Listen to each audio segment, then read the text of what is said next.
আসসালামু আলাইকুম, welcome to my cooking টাইমে। আবারও ফিরে আসলাম আরেকটি রেসিপিতে আপনাদের সাথে শেয়ার করার জন্য। এখানে আমি গরুর মাংসের বিরিয়ানি তৈরি করছি। তো এই রেসিপিটির জন্য বেশি কোনো মশলা ব্যবহার করিনি, হাতের কাছে থাকা মশলা দিয়ে আমি বিরিয়ানিটি তৈরি করছি। তো এখানে আমি টক দই বসিয়ে নিচ্ছি। আমি এখানে নিয়ে নিয়েছি, এখানে আমি হাফ কাপ পরিমাণ লিকুইড দুধ নিয়ে দিয়েছি। তো এখানে দিয়ে দিচ্ছি অর্ধেকটা লেবু। তারপর আমি 10 মিনিটের জন্য বসিয়ে নিয়েছি। তো এদিকে আমি নিয়ে নিয়েছি একটি কড়াইয়ের মধ্যে আমি হাফ কাপ পরিমাণ পেঁয়াজ দিয়ে দিয়েছি। তো এই পেঁয়াজটাকে আমি বেরেস্তা করে ভেজে নিব। তো পেঁয়াজটা আমি লাল লাল করে ভেজে নিচ্ছি। ভেজে নেওয়ার পরে এই পেঁয়াজগুলোকে আমি উঠিয়ে নিচ্ছি। তো উঠিয়ে রাখার পর এখানে যে তেলটা রয়ে গেছে এই তেলের মধ্যে আমি রান্নাটা সেরে নিব। তো এখানে আমি আরও হাফ কাপ পরিমাণ পেঁয়াজ দিয়ে দিচ্ছি। পেঁয়াজটা দেওয়ার পর ভালো করে ভেজে তো এখানে আমি দিয়ে দিচ্ছি 2টা তেজপাতা। তো তেজপাতা দিয়ে আমি সকল ধরনের মশলা এখানে আমি দিয়ে দিচ্ছি। তো পেঁয়াজটাকে ভালো করে আমি ভেজে নিচ্ছি একটু নেড়ে চেড়ে। তো এর মধ্যে দিয়ে দিচ্ছি আদা রসুনের পেস্ট 3 থেকে 4 চামচ পরিমাণ। তো এখানে আমি যেহেতু আধা কেজি পরিমাণ চালের বিরিয়ানি তৈরি করছি, এখানে আমি আধা কেজি গরুর মাংস এবং আধা কেজি চাল ব্যবহার করছি।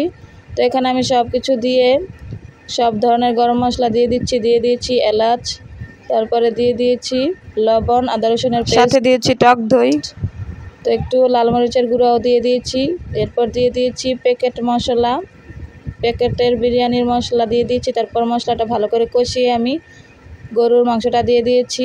তো গরুর মাংসটাকে আমি ছোট ছোট করে কেটে নিয়েছি, যেহেতু বিরিয়ানির জন্য গরুর মাংসটা ছোট করে কাটতে হয়। তো আমি একটু বেশি ছোট করে কেটে নিয়েছি, কারণ আমার বাচ্চারা ছোট করে কাটলেই পছন্দ করে, তাই। তো এখানে আমি মাংসটা দিয়ে তারপর ভালো করে কষিয়ে নিচ্ছি। তো এখানে আমি এক্সট্রা কোনো পানি দিইনি, যে পানিটা মাংস থেকে উঠেছে সেই পানির মধ্যে আমি কষিয়ে নিচ্ছি। তো এখানে আমি একদম লো হিটে রেখে তারপর মাংসটাকে সিদ্ধ করে নিচ্ছি। তো এভাবে অনেকক্ষণ যাবৎ রান্না করে নেওয়ার পর কিন্তু দেখুন তেলটা উপরে ভেসে গেছে এবং মাংসটাও ভালো করে সিদ্ধ হয়ে গেছে। তো এরপরে আমি দেখলাম যে এখানে মাংসটা সিদ্ধ হয়েছে কিনা।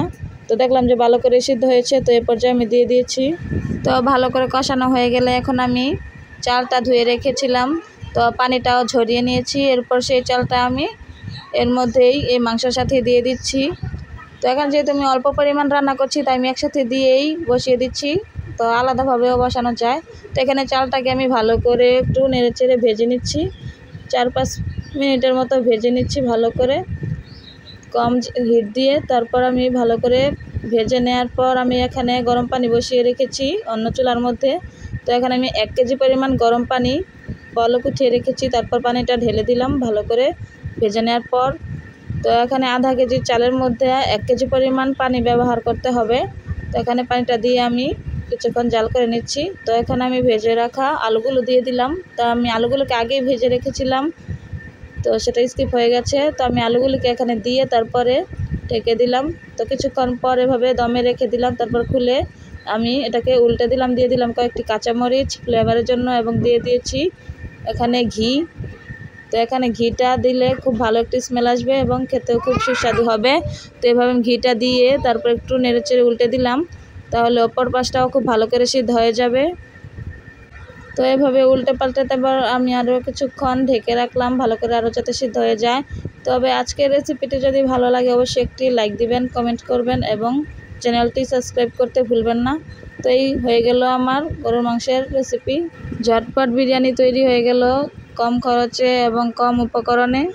তো আজকে এই পর্যন্তই। সবাই ভালো থাকবেন, সুস্থ থাকবেন। আবারও দেখা হবে নতুন কোনো ভিডিওতে। আল্লাহ হাফেজ।